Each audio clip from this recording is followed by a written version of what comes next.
Então, bom dia a todos, bom dia a todas, para mais uma manhã do nosso Axis às 10. E um assunto muito interessante, provocante, instigante, é a encíclica do Papa Francisco, novíssima, né? Foi domingo passado, que é domingo atrasado, aliás, dia 3, a Fratelli Tutti, Francisco por Francisco, é o nome que nós damos para hoje, para este assunto tão interessante. Por que o Franciscos por Francisco, né? A Fratelli Tutti ela foi inspirada por São Francisco de Assis, conforme o Papa deixou bem claro, tal como a Laudato Si também. Ela foi idealizada pelo Papa Francisco e hoje ela vai ser colocada, alguns tópicos, comentada por Dom Francisco. Quem é o Dom Francisco? Dom Francisco Cota é o bispo da Diocese de Sete Lagoas. Ele esteve até recentemente como bispo auxiliar de Curitiba e agora está assumindo aqui a Diocese de Sete Lagoas. Tem um trabalho muito interessante na área social, também, é claro, evangelizador, mas ele tem um lado, ele tem esse lado de Francisco muito forte, coincidentemente, né? Talvez não seja à toa que o nome dele seja Francisco. Então, nós vamos falar nesta manhã de hoje sobre esta encíclica. Claro que é uma fala de uma hora, como o nosso tempo normalmente acontece, e nós temos uma encíclica de quase 120 páginas, são 8 capítulos, então nós não vamos detalhá-la sempre, porque não é possível nesse tempo, mas é um momento de provocação para que a gente possa depois caminhar, cada um de nós, degustando este documento, esse texto por inteiro, né? A intenção é essa, que depois a gente possa degustar. Aí nós temos a foto do Papa, né, sobre o túmulo de São Francisco de Assis, exatamente agora, nesse final de semana passado, atrasado, assinando, né, o documento Fratelli Tutti, né, com essa inspiração toda que veio aí das catacumbas de São Francisco, teve essa relação muito forte com a natureza, com a vida, com a terra, com a reforma da igreja, né? Bom, a encíclica, nós colocamos aí um cunho social e espiritual. Por que isso? O Papa, de modo muito desafiador, né, a toda a humanidade, é uma encíclica que ela não é voltada só para os católicos. Ela é voltada para toda a humanidade, para todas as pessoas de bem, de bom coração, de boa vontade. Então ele lança essa terceira carta circular, né, de seu pontificado, propondo a todos nós, como Jesus o fez, a amar o próximo como a nós mesmos. É bem desafiador. Ele provoca o tempo todo a gente no documento, nas 100 páginas desse documento. E o título, Todos Irmãos, né, o Fratelli Tutti, ele poderia ser e pode ser compreendido também como a todas as irmãs. Sorelli Tutte poderia ser também. Mas é porque isso está lá no documento de São Francisco, por isso foi dessa forma, é para todos nós. E é uma grande meta, né, com vistas a uma fraternidade verdadeiramente universal. Este é o intuito do Papa. Ele tem um cunho social, como tantos outros documentos da igreja. Você pega desde a Rerum Novarum, 1891, com Leão XIII, sobre as questões do trabalho da época, as mulheres, crianças, os homens. Ele provoca o Leão XIII a fazer aquele documento. Depois tivemos outros documentos do Celan, Santo Domingos, Rio de Janeiro, Aparecida, Medellín, Puebla, 40 anos, 100º anos, e tantos outros documentos que centravam na pessoa do pobre, na pessoa da transformação social. E São Francisco, ele ouviu o apelo. Vai e reconstrói a minha igreja. São Francisco ouviu esse apelo. E o Papa nos dá essa impressão de também atender um apelo de reconstrução dessa nossa igreja hoje.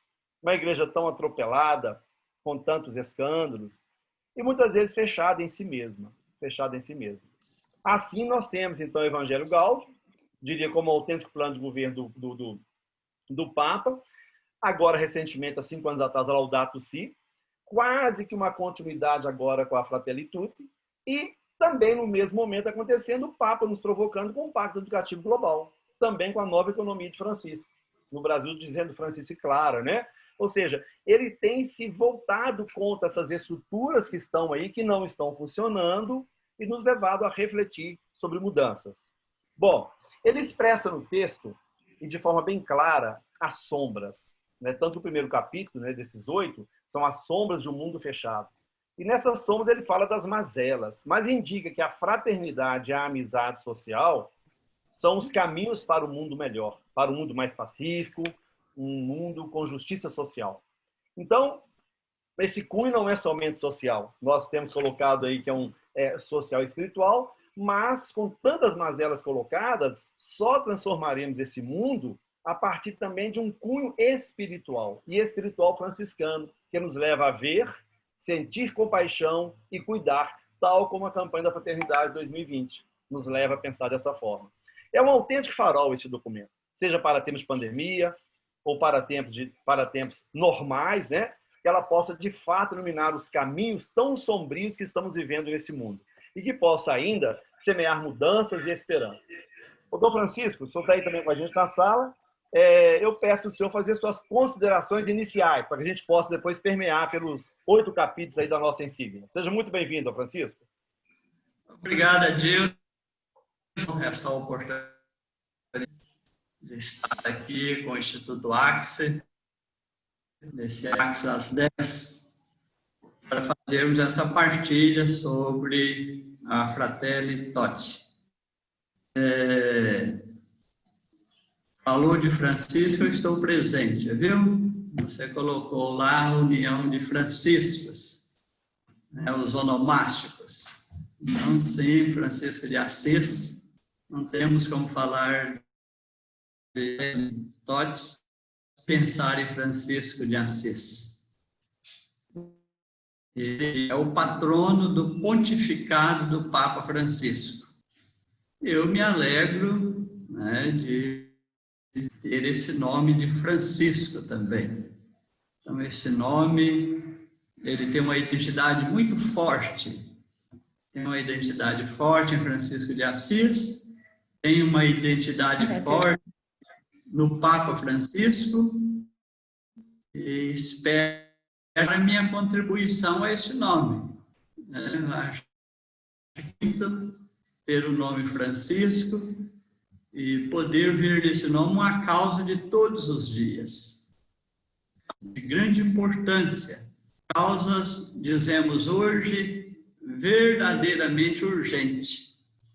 E o Papa Francisco, ao escolher esse nome para identificar o seu pontificado, ao escolher o nome, escolheu uma proposta do Evangelho por Francisco de Assis. E, no seu tempo, procurou fazer uma grande ruptura, sendo de uma família aristocrática, comerciante, tendo ali muito conflitos entre vizinhos, entre famílias ricas. Francisco quis romper com tudo isso e viver a liberdade e a pobreza evangélica. Quer dizer que ele não queria ser escravo desta dinâmica. As famílias comerciantes, homens ricos, foi por isso incompreendido por seu pai, não entendia a postura de Francisco, mais nos pobres do que na riqueza do pai. Então, o Papa Francisco se insere entre estes. Ele está num mundo em que o capitalismo e o lucro estão acima de tudo. E Francisco vai dizer, sobretudo, que o capitalismo, a busca de lucro, não deve instrumentalizar. Então, Francisco tem um olhar para os excluídos, os abandonados, os esquecidos.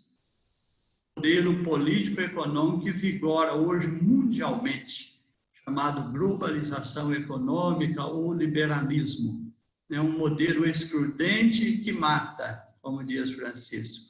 Não só deixa pessoas à beira do caminho, às margens, mas custa. Essa é uma das grandes identidades de Francisco. O olhar de Francisco de Assis para os pobres e excluídos. O outro grande olhar de Assis é o olhar para a criação. Nós estamos aí num modelo que nós dizemos eficientista, técnico-eficientista. Põe a técnica e a eficiência da dignidade. O outro olhar de Francisco e o Papa é olhar um novo paradigma. É o paradigma humanístico-criacional. Então, está a técnica com sua eficiência para gerar lucros. A técnica e a movimentação financeira só tem sentido quando se coloca a serviço do bem das pessoas, da dignidade das respeito à criação. Então, pessoas e criação não podem ser. Então, Francisco busca, o Papa Francisco, ao buscar o nome de Francisco, busca o olhar à criação.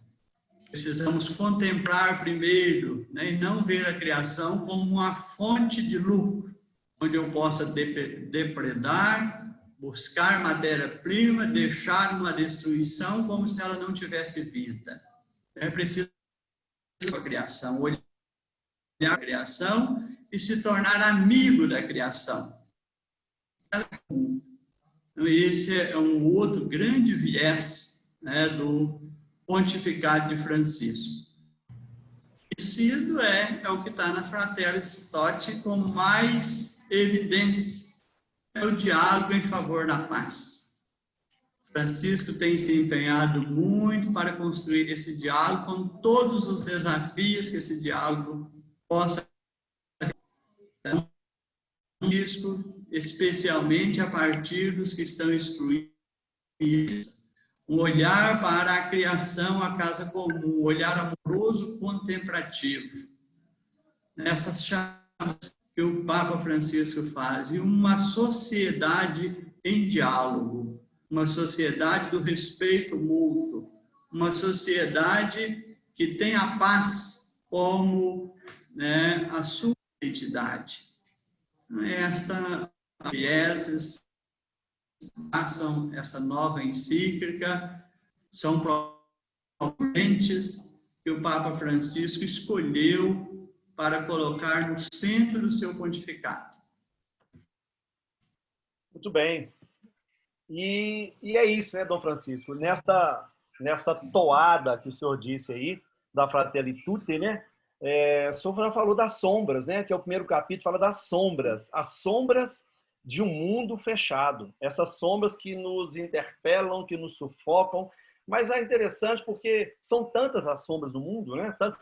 O Papa fala de nasciturno, pessoas que ainda não servem. Mas depois pega dos idosos, também já não servem, são descartáveis. Ele fala dos descartáveis da escravatura, né? Os fenômenos migratórios, como o migrante, né? Se torna uma sombra e é sombreado pelos outros também, atentados, medo, perseguições. E fecha o capítulo dizendo o seguinte: o Covid nos desnudou, porque ele estava escrevendo em si durante, né? Estava acontecendo, e acontece a Covid no meio da escrita. E ele fala das falsas seguranças, né? Tantos idosos, né, que morreram em algumas partes do mundo, literalmente abandonados, tantas famílias perdendo. Então ele fala disso criticando várias sombras, do esgotamento de recursos naturais. Ele fala que esse esgotamento, lá no item 17, vai criando um cenário favorável para nobres, disfarçadas reivindicações do futuro. A gente tem a Amazônia, o Pantanal e outros pelo mundo. Mas eu pergunto ao senhor o seguinte, né, nesse capítulo 1 aí, a sombra é algo inexistente, né? Porque ela depende do bloqueio da luz e a variação, mas existem muitas. Como o senhor enxerga essas sombras como causas e consequências nesse primeiro capítulo, né? Que tanto se fazem presentes e nos impedem, né, dessa vida digna, principalmente aos mais necessitados? Francisco, ele enfoca muito o relativismo, quando o interesse particular se sobrepõe a um olhar mais aberto para a realidade. O Papa Francisco é esse homem de um olhar. Então, nós vemos que, né, o Papa, ao falar, nós temos que entender o Papa Francisco sobre como ele olha. Francisco tem modelos de olhar e de agir. Lógico que o modelo é de Cristo, é o modelo do bom samaritano. Esse modelo é fundamental para Francisco. Ele tem uma atitude completa. Relativismo. O que faz perpetuar entre nós o modelo de uma sociedade desigual que exclui? É o olhar relativista, né? Onde satisfazer o seu interesse não tem valor e não tem princípios. Tudo vale. Então, entra nessa competição que mata. Então, Francisco, ele vai nos propor, ao olhar as sombras, Francisco não olha sem igual de valor uma coisa muito, né, vamos entender o que ele falou ali. Nós vamos resolver as graves questões sociais e ecológicas sem descer as causas. Então, nós temos paliativos para tratar consequências. As sombras maiores que nós percebemos, elas são consequências. Tem que ver as motivações, descer as motivações. É o que gera essa sociedade, essa que nós estamos vivendo, né? É essa justificativa, tudo em nome do lucro, da lucratividade, de um mercado livre. Então, todo o a partir daí, né? Não podemos relativizar valores, princípios, quando o nosso interesse quer alcançar vantagens. Então, nós, né, enquanto nós permitirmos essa dinâmica, nós vamos causas. E perpetuando causas, vão pertences. Então, nós temos que descer as causas, né, onde não podemos relativar princípios e valores. Não podemos relativizar a verdade. Não podemos relativizar a justiça. Não podemos relativizar a honestidade. Não podemos relativizar o amor, né? E assim você pode ir aplicando aos princípios e valores que na sociedade de hoje, em troca do dinheiro, aquilo que é imaterial no sentido de valores e relativizado grosseiramente, né? As claras, né? Onde tudo é permitido para as vantagens. Não importa o dano social que isso traz. Não importa o dano ecológico que isso traz. Então, aí estão as sombras. Nós estamos vendo a sombra em termos de danos sociais e ecológicos, né? O Francisco, ao enumerar alguns, eles conseguem conceitos abrangentes, mas pontuar de maneira aquilo que nós, qualquer um pode perceber no vivencial do dia a dia, bem à sua volta. Francisco, instantes. Ele fala daquilo que está muito no nosso cotidiano. Essas mazelas sociais e ecológicas hoje não estão longe de nós, em outro país, em outros lugares, em outro lugar. Ela está, essas desse mundo, desse modelo econômico que vigora, dessa política do mercado, essas mesmas mazelas sociais e ecológicas estão presentes, são reais em qualquer lugar que estiver em maior ou menor proporção. Então, também não podemos relativizar proporções. O grave é o de grande proporção?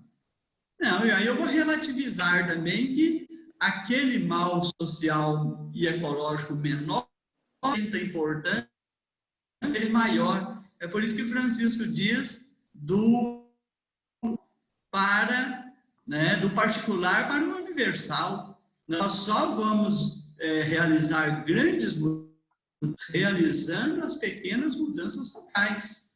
Depois vai construindo essa mudança em todas as realidades. Ele fala, não é uma decisão de gabinete que vai trazer uma grande mudança. Isso pode ser um paliativo. Mas se não de gabinete, todas as questões da sociedade, do meio ambiente, faltam. E outra questão muito importante entendermos em Francisco é Francisco é a pessoa que coloca dentro da realidade, ele entra lá. Ele cria empatia com a criação, com a natureza que está sendo prejudicada. Ele cria a pessoa que está vivendo a visão. Ele se coloca no lugar. O lugar de Francisco é o lugar, não é o seu lugar particular, é o lugar do seu interesse. O nosso olhar é condicionado pelo nosso lugar. Eu olho a partir da minha realidade, né, do meu interesse. E Francisco nos chama a um olhar diferente. É o olhar da empatia. Coloque-se lá. Pense a partir de lá. Agir a realidade, não os seus conceitos e preconceitos. Eles já estão contaminados de exclusão, de julgamento. Aí ela fala, você é vítima, dar razão, relativizar, porque o seu lugar, a sua zona de conforto, ela prevalece. Então, o outro é julgado como inferior. Se você não criar empatia, todo aquele que está numa condição que você está socialmente, economicamente, olhar para ele é um olhar de considerá-lo incapaz e inferior a você. Você se julga superior a ele. Então, o que é a novidade de Francisco? É clarear o olhar. O meu lugar não é critério para que eu possa agir em favor do outro. Aí, da escuta no mundo do outro, para sentir como ele vive, para escutá-lo. Nós vamos construir saídas juntos. Nós não resolvemos questão de pobreza prestando assistência ao pobre. Nós questão de pobreza, as causas. É indo às causas, né? O que ele aponta como principal causa? Desemprego. Se eu não resolvo a questão do emprego de maneira, né, urgente, eu não tenho. Tudo que eu fizer aqui para amparar não é uma solução. Eu só tenho um caminho mais autêntico de sair da pobreza pelo trabalho. Esse é o caminho mais autêntico. Qual que é a causa mais urgente que nós temos hoje? À luz de a questão do trabalho. E aí ele põe os 3 T's. Mas se ela tem trabalho, se torna mais fácil morar. Mas ainda assim ela tem direito de morar, mesmo que ela não esteja trabalhando. Depois, se ela tem uma terra, né, a condição de trabalhar. Aqui que ele trabalha também os 3. Tudo é da relação, vamos às causas e não ficar na superfície. Eu acho que as sombras estão muito relacionadas. Qual é o ponto de partida do meu olhar? Sim. O som do senhor está falhando um pouquinho, não sei se tem como resolver, mas é porque tem falado um pouquinho só. Mas tudo bem. Dom Francisco, e é interessante que ele entra no capítulo 2, onde ele chama ele dá o nome, né, na Fratelli Tutti, de um estranho no caminho. E é muito interessante porque ele joga aí, eu diria, aí o paradigma de toda a Fratelli Tutti, que é somos ou não somos irmãos? Qual personagem nós vamos assumir? Seremos o salteador? Seremos o homem abandonado? Ou o sacerdote, ou levita, ou samaritano? E aí é triste, porque ele chama atenção disso também, mas o que acontece? Cada um de nós tem um pouco de cada um desses personagens, né? Eu pergunto para o senhor aí, nessa toada do bom samaritano, né? Pensando no estranho no caminho. Com quem o mundo tem se identificado, né? A qual deles devemos nos assemelhar? O que fazer para que possa acontecer? O que nos impede, né, de ser realmente um bom samaritano e enxergar esse nosso irmão, né? Adilson, nesta parábola, nesta figura, nessa cena bíblica, nós temos aqui, nós podemos dizer, um elemento muito do pensamento. Então, o pontificado de Francisco, mencionei, ele tem 2 lugares importantes. Né? Ele tem esse capítulo do Evangelho de Lucas, a parábola do bom samaritano, e ele tem também a atitude de São Francisco de Assis. Isso é fundamental em Francisco, no pontificado do Papa Francisco. O que é que está em questão aqui? Aqui é importantíssimo Papa Francisco, é quando ele fala barreiras e construir pontes. Então, para o Papa Francisco, a atitude do bom samaritano se torna um ícone desta mudança. Derrubar barreiras e construir pontes. Passou ali um sacerdote, passou um levita, que era um judeu, não era um samaritano, eles estavam barreiras. de barreira de conceitos e preconceitos, passaram a largo dias, desviaram do homem caído. Porque tinha muitas barreiras de preconceitos, de razões culturais e religiosas. Essas barreiras fizeram com que o olhar direto para o homem caído fosse um olhar de julgamento. E nesse olhar de julgamento, a razão de passar longe, para não se contaminar com o lugar. Passaram ali os supostamente puros, o sacerdote, o levita e tantos outros, certamente faziam até caminho para o templo. Ou seja, tocar no homem caído, naquela base valorativa, cultural e religiosa, aquele outro era o estranho do caminho. É aquele estranho que você não pode de se contaminar e não poder entrar no templo. De você se contaminar e não ser um fiel judeu. Então, aqui está a questão de derrubar muros e construir pontes. Tudo aquilo que for preconceito e discriminação, nós só vamos ter relações fraternas para sermos todos irmãos se formos capazes de barreiras culturais, éticas, nacionalidades, seja qual for, de homem, de mulher, de pobre, de rico, nós não mudarmos, se nós não derrubarmos essas barreiras para estabelecer um diálogo como ponte. E o olhar passa a ser: o outro é humano como eu. Eu olho para ele como aquele que tem a mesma bem. Se eu penso na minha dignidade, quero que essa dignidade seja negada e ferida, aí volta a empatia. O samaritano debruçou num gesto de empatia, de fazer-se ferido com o caído, fazer-se caído com o caído. Então, dar todo cuidado a ele para que eles possam se reerguer na sua dignidade pessoal, para ter nenhuma barreira quando ali a esta relação.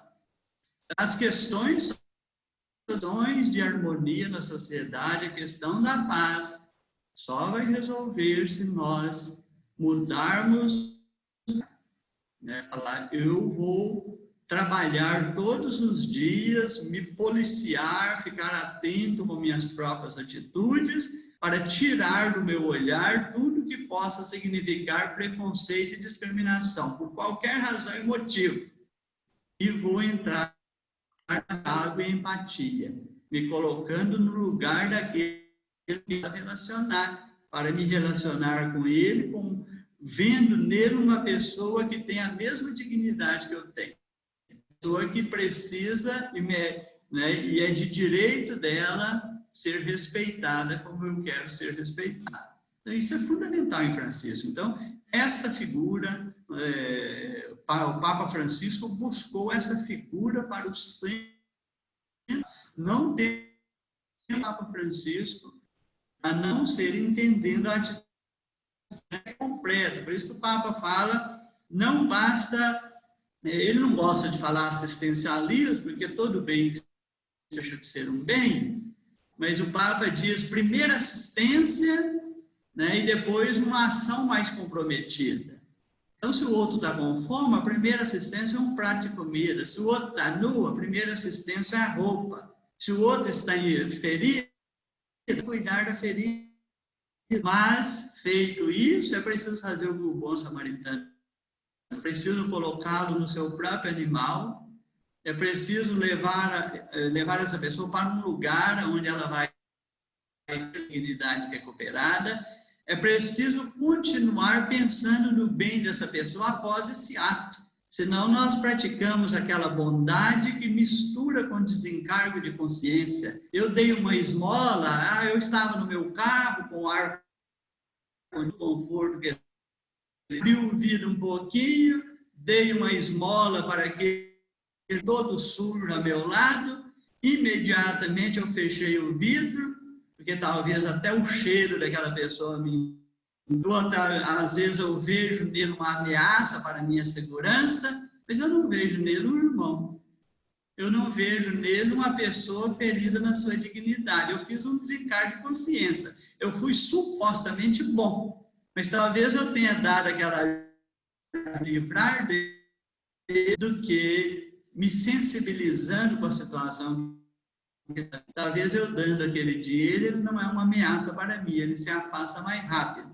Então, tudo isso é o que fez. Ele não passou adiante, ele não deu um tratamento superficial. Quando tudo terminou, ele falou, se gastar mais, voltarei aqui para saber se ainda posso fazer mais por ele e se ele melhorou. As questões econômicas e resolver com essa atitude, o Papa fala, uma seta, não apenas a primeira assistência. Ela é a porta, ela apenas abre a porta, mas ela não pode ser uma desistência daqueles que se julgam cidadãos de bem. E aqui eu quero entrar com essa outra expressão, que às vezes não vem a oportunidade de eu dizê-la. Numa sociedade desigual, ninguém é cidadão de bem. E numa sociedade desigual, nós participamos da social. A hipoteca social não é de um administrador público. A hipoteca social, da desigualdade social, ela é responsabilidade da própria sociedade. Existe dentro de uma sociedade desigual cidadão de bem. Muita gente hoje gosta de usar esse conceito a seu favor, né? Porque ele tem um emprego garantido, porque ele tem aonde morar, porque ele tem seu carro, porque ele tem boas condições de vida, porque ele tem sua propriedade assegurado, ele tem direito até de ter arma, porque ele é um cidadão de bem. Que todos os direitos são negados, ele está já espezinhado dia e noite numa sociedade excludente. Esse é o criminoso. Muitas vezes, aqueles que se julgam cidadãos de bem mantêm uma sociedade injusta e desigual. Então, não existe numa sociedade de direitos negados cidadão de bem, porque numa sociedade todos são injustos. Então, como você pode dizer de cidadão de bem se a pessoa é...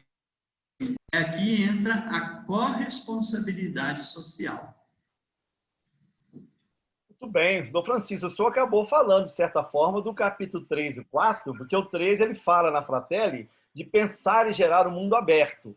E no capítulo 4, ele fala de um coração aberto ao mundo inteiro. Ou seja, sem esse coração aberto, sem essa abertura à comunicação, ao outro, sem abertura ao migrante, que o Papa tanto fala, né, do migrante na encíclica, nós estaríamos realmente fechados ao mundo. Mas por que eu estou passando essa aqui, diria, pulando essas duas? Porque eu só falou muito sobre isso, mas essa quinta aqui, ela é fundamental. A política melhor.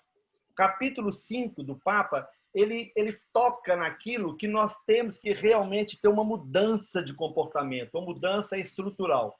E nós estamos exatamente no momento, né, muito rico para isso. Nós estamos no momento de mudanças, agora, por exemplo, nos municípios brasileiros, ou de continuidades, é claro, mas a política é algo que ela provoca todos nós. E o Papa tem falado sobre esse compromisso do leigo, né, de entrar também, de viver. E a igreja também não se omitir dessa situação, não com partidarismo, mas com orientações para que as pessoas possam entender onde elas estão situadas e provocar mudanças.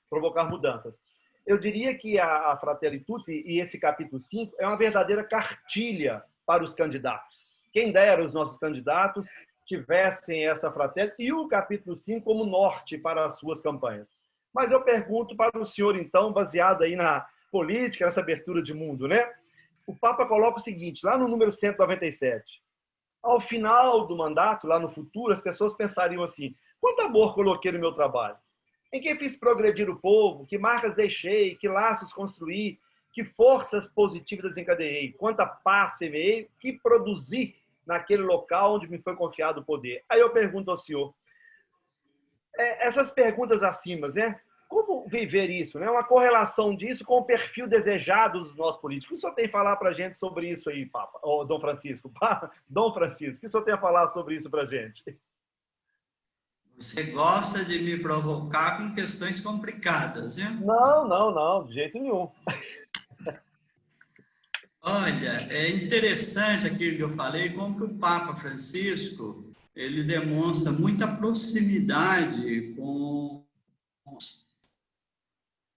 Ela diz, assim, muito, a hora que cita a questão política. E hoje, o momento político eletivo está dominado pelo marketing. E o marketing é a realidade. Ele vende ilusões. Ele transforma mentiras em verdades. Um grande mal que nós temos na política hoje é quando se usa o marketing para cobertar da política. Isso é um elemento, com certeza, muito grave. A questão que o Papa fala é a instrumentalização do pobre.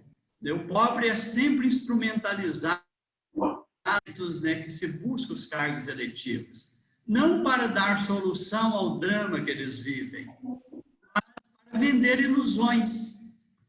Nós até gostamos de dizer, porque é curioso como que no momento eleitoral todas as leis ambientais programas de governo, nas propostas ali, passa a eleição, correm 4 anos, o mesmo assunto volta integralmente na campanha. E isso sucessivamente. É aquilo que o Gilmar Mendes falou, e vou ser muito defensor daquela proposta. Se nós não criarmos uma lei de responsabilidade social e de responsabilidade ambiental para os gestores públicos, eles vão continuar mentindo e vendendo ilusões, instrumentalizando ilusões sociais e ambientais, vão fechar mandatos sem solucionar nenhuma questão social. A educação, ele termina o mandato, a educação termina precária como estava quando ele começou. A área de saúde continua precária como estava quando ele começou. A estrutura urbana termina precária como estava quando ele começou. E o gestor público é prestado conta. Se nós não tivermos a lei pública e responsabilidade ambiental para os gestores públicos, seja o prefeito junto com as câmaras municipais, seja os governadores e os mandatos parlamentares, se nós não tivermos leis que enquadrem esses gestores públicos, nós vamos continuar perpetuando essas desigualdades e elas vão repetidamente ser discurso político, comprometimento para solucionar essas questões. Então, o Papa fala da política boa, né? A política boa, política, né, em que entra em diálogo com a sociedade, com suas carências. Pode ser que uma administração pública durante um mandato não consiga resolver tudo, mas que ele não resolva nada ou quase nada, isso aí é uma unidade política. Boa política é a política da honestidade e da verdade. A política que dá clareza à população no período eleitoral e durante o mandato do recurso que o município ou aquele gestor público tem, como que ele vai aplicar pensando no bem comum. É a política que não mais engana os pobres com falsas promessas, nem desvia recurso para grupos corporativos. É a política do bem comum. A política que falou lá o que deixei de bom após. Em que melhorei essa cidade? Em que melhorei essa realidade? Em que melhorei as questões sociais, as questões ambientais? Em que melhorei a estrutura urbana dessa cidade? Então, essas respostas precisam ser, né? Não são pequenas obras de algum vulto que se faz ali, e nem essa política que nós conhecemos ano que tem eleição, toda a administração começa a asfaltar sobretudo no centro, passando asfalto para cá e para lá. Se você vai olhar as escolas precárias, tudo abandonado, aí começa a cuidar de um jardim aqui, outro ali, fazer um asfalto aqui, outro ali, fazer obras naquelas pistas de maior movimento da cidade, para dizer que é uma administração envolvida com a cidade. É uma irresponsabilidade. Esse mal, né, na política mundial, hoje, muito mais claramente, né, onde essa política, né, se repete a cada eleição. O último ano de mandato é hora de fazer o administrativo, para dizer que eu fui um bom gestor público.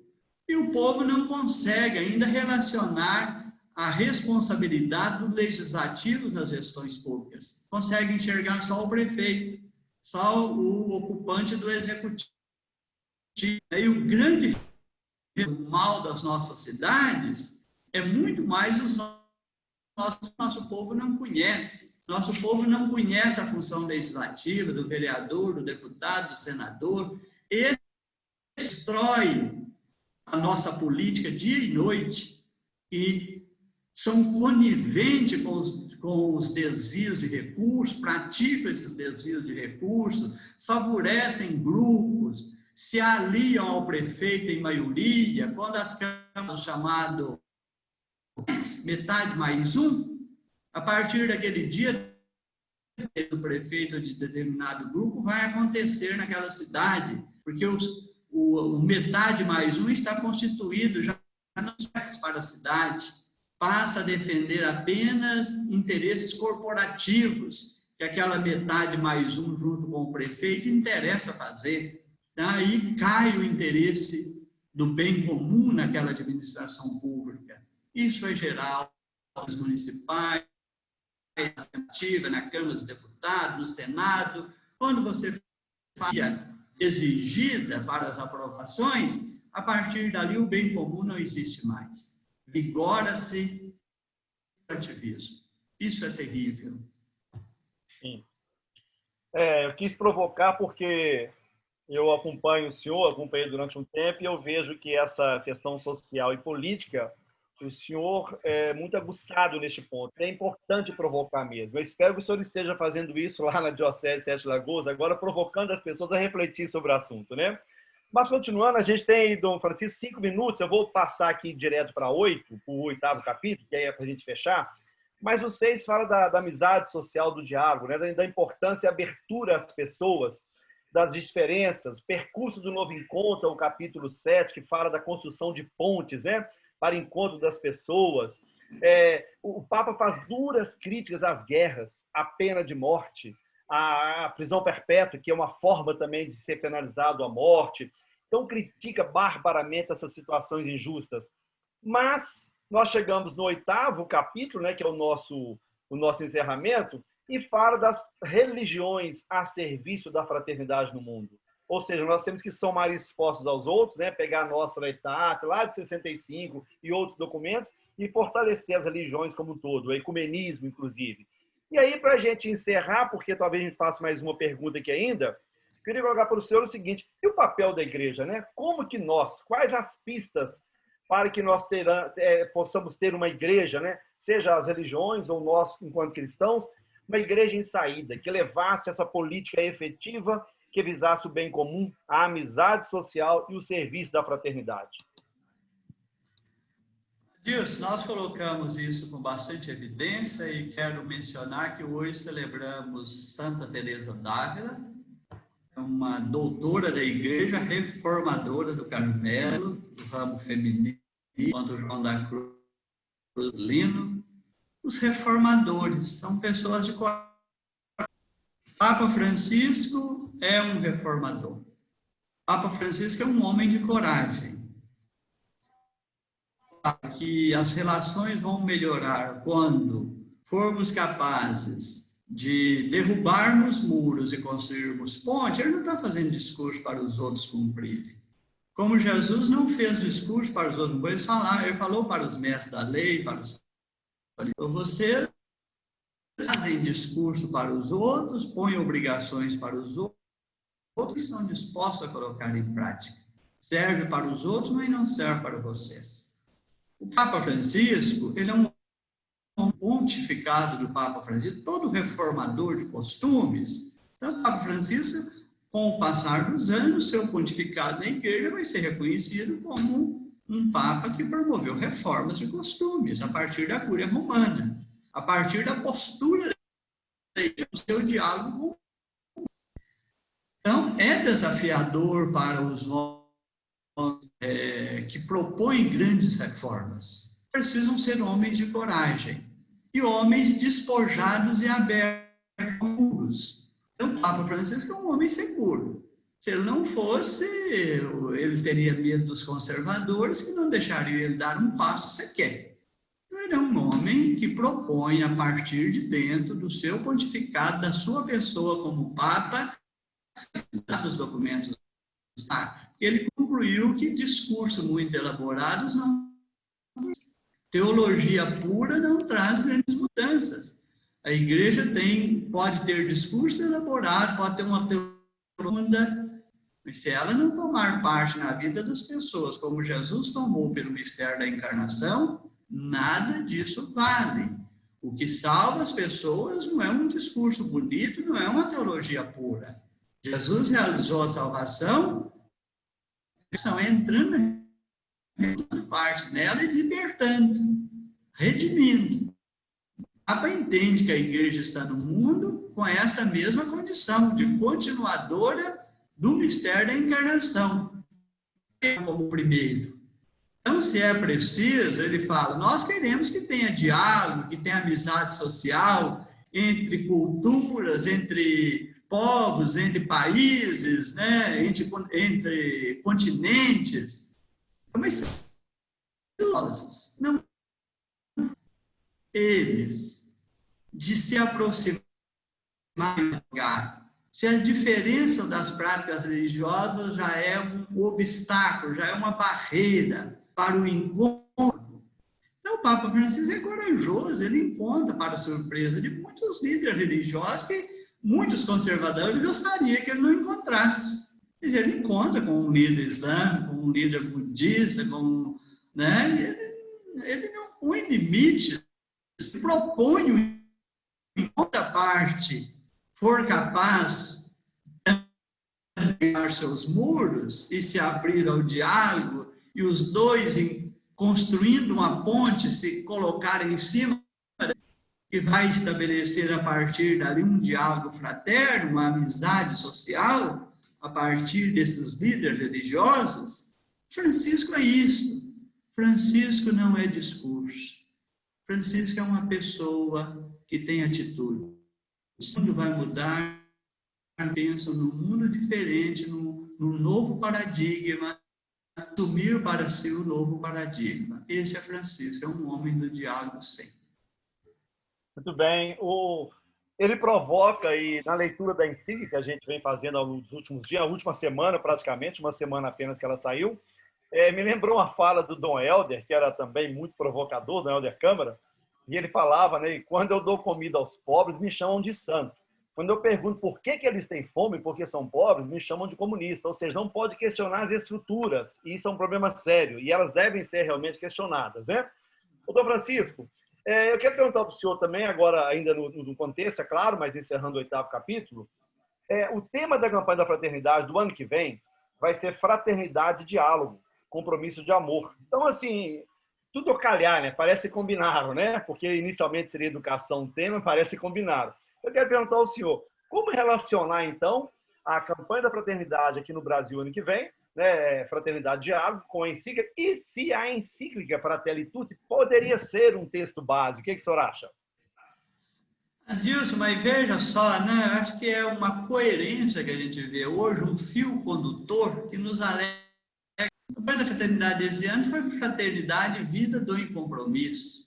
Um olhar assim para a vida, é o bom samaritano. O Papa vem nos dar uma encíclica com esse enfoque tão, né, que se aplica tão bem ao que nós estamos. Agora vem, né, para a campanha ecumênica novamente. Dar barreiras naquilo que representa as religiões estarem mais unidas pelo Evangelho. Nós podemos falar de ecumenismo, falar de diálogo religioso também, de um olhar muito mais amplo do que apenas os cristãos.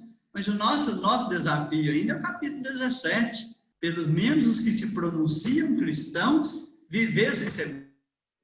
E se aquele cristão viverem segundo o Evangelho, nós não temos razões separados. Então vamos criar esse ecumenismo real, essa cooperação e esse respeito entre os igrejas cristãs. Então vai ser, sim, um elemento muito forte. As campanhas da fraternidade do Brasil dos últimos anos, o ano anterior foi políticas públicas, promoção e construção de direitos, de garantias sociais. Olha só, como não ver o isso aí com seus grandes apelos. Agora a CNBB, através da está trabalhando muito a nossa coerência a partir do episcopado. Nós temos reformadores, não é fácil, viu, Deus? No episcopado, nós enfrentamos dificuldades imensas, né, de uma comunhão, de uma unidade verdadeira, onde todos entendem que essas questões colocadas na campanha da fraternidade são urgentes, que elas estão presentes na vida do nosso povo brasileiro,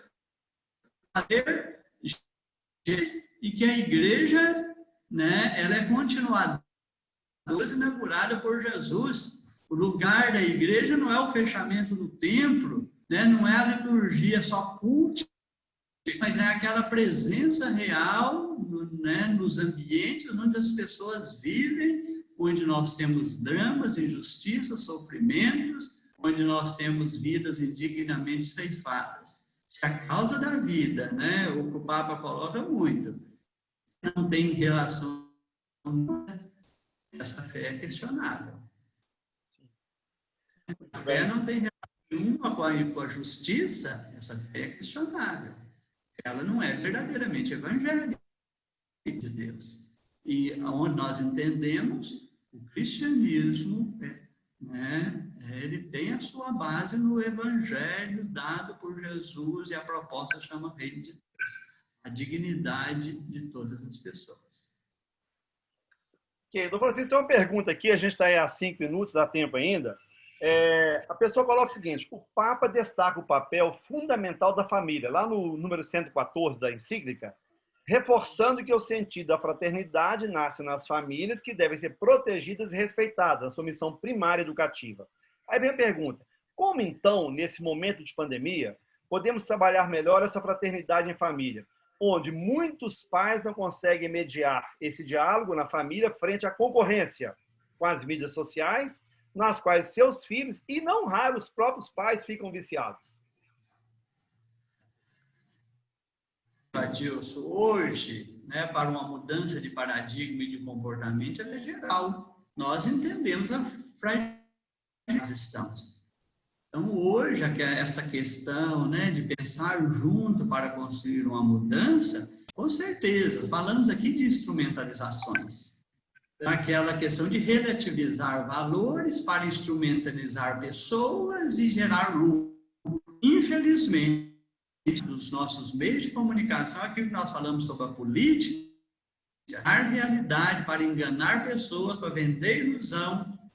Nós temos boa parte hoje da grande mídia que se presta, infelizmente, a isso. Não tem compromisso com a verdade, não tem compromisso com o bem social, estão a serviço do mercado, estão vendendo ilusão, estão relativizando valores para gerar lucros para os grandes grupos econômicos que pagam as grandes, são mas pagas por grandes grupos econômicos, pessoas como massa de manobra. As pessoas para essas mídias e para esses grandes grupos econômicos são apenas consumidores. Então, conta aquela parcela da população que tem a condição de consumidores. Então, os nossos meios de comunicação hoje vivem em função de instrumentalizar pessoas para o consumo. É uma covardia. Essa grande vem uma mudança de concepção das mesmas. Não estou falando de censura, não. Estou falando de responsabilidade social. Às vezes tem alguém que esteja pensando que eu estou falando de censura. Mas eu acho que uma questão é censura, a outra questão é responsabilidade social. Será que essa responsabilidade social dos meios de comunicação, né, está sendo cumprida? A educação, o respeito aos valores, aos princípios. Nós vemos isso nas programações de nossas TVs, ou nós vemos uma instrumentalização, uma manipulação, sobretudo da criança, do adolescente, do jovem, passando muitas vezes de modo aí visível para aqueles que têm competência de interferir, como fosse o Ministério Público, né? Não caberia uma avaliação mais séria dos nossos meios de comunicação, das programações veiculadas, do mal que essas programações... Tanto, né? Nós estamos vivendo em nome de que a idade se sobrepõe a tudo, então, de não se ter censura de nada, então, tudo, cada um pode fazer uma concessão pública de um meio de comunicação. Né? Agir sem nenhum compromisso com a sociedade, né? Agir sem responsabilidade social, sem responsabilidade educativa. Penso que tudo isso é muito grave para o nosso país. Queremos, sim, uma imprensa muito livre, né? É o quarto poder do país. Vamos ver também como age esse quarto poder em função de uma sociedade melhor, né? Em função de princípios fundamentais para uma sociedade sadia. Será que nós estamos transmitindo princípios e valores adequados a uma sociedade sadia, onde as pessoas aprendem a respeitar umas às outras a partir do que elas aprendem nos nossos meios de comunicação? Isso é muito grave. E eu complemento, Dom Francisco, sugerindo a assistir um documentário, chama o Dilema das Redes Sociais, está na Netflix. Mostra exatamente esta manipulação que as grandes empresas fazem com a gente, o dilema das redes sociais. Dom Francisco, nós chegamos no final do nosso encontro, a gente sempre trabalha de 10 às 11, esse nosso encontro, e foi, assim, sensacional. A gente ficaria aqui a manhã toda e mais 2 horas falando e não encerraríamos esse assunto, né? Eu queria já agradecer a todos que participaram conosco, têm participado, já convidar para a semana que vem, na quinta-feira, às 10. O tema será reflexões sobre a abertura de escolas no Brasil. Tem vários locais já abrindo, né?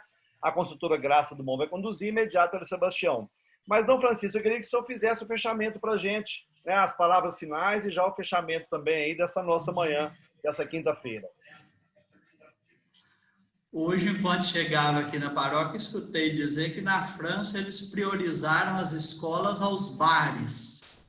Acontece no Brasil. Escola é mais importante do que bares.